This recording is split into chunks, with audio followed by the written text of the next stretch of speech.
বন্ধুরা দেখতে পাচ্ছেন রাস্তায় যেতে যেতে দেখতে পেলাম একদল ভেড়া। তো ভেড়া থেকে আমিও বললাম খানিক্ষণ এখানে দাঁড়া, কারণ হচ্ছে এই ভেড়ার মতো আমাদেরও মাথা হয়ে গেছে নেড়া। কারণ হচ্ছে বৈধ ভোটারকে করে দিচ্ছে বাদ, তারা সব কুপকাত, তাদের দলে আছে শুধু আমাদের পরিবারেরও দু একজন এবং গ্রামেরও অনেক। তা এই মানুষগুলোর এখন হবে কি বলতে পারছে না কেউ কিছু, তা করব কি?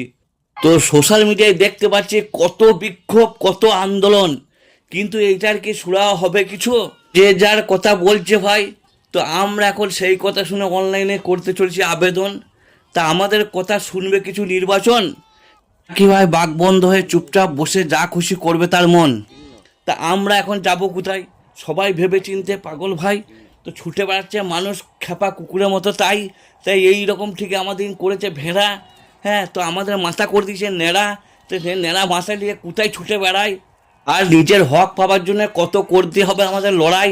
তা মানুষ দলে দলে নেমেছে ভাই রাস্তায়, কারণ হচ্ছে রাস্তায় ছাড়া নাই কোনো ব্যবস্থা। কারণ আমাদের খুবই দূর অবস্থা, কার কাছে যায় কোথায় যায়, নানা মানুষের নানা কথা বলছে, নিয়ে এসো এক গাদা কাগজ। এই শুনে আমাদের গুলি যাচ্ছে ভাই মগজ, যে কোথায় যাব, কি করব, কি করলে পারবো উপায়। হ্যাঁ, তাই ছুটে বেড়াচ্ছি আমরা সবাই। এই সঠিক ভোটারদের যদি না করে সুব্যবস্থা, তো মানুষ রাস্তায় নেমে কিন্তু নিবে কিন্তু খুব কড়া ব্যবস্থা। কারণ হচ্ছে আমরা এখন থেকে দেখতে পাচ্ছেন চারিদিকে জ্বলছে আগুন। তো ভাই বৈধ ভোটার যদি যায় বাদ, তাই জনগণই করবে একদিন সর্বনাশ। কারণ জনগণই শেষ কথা, বুঝলে মাথা মোটা।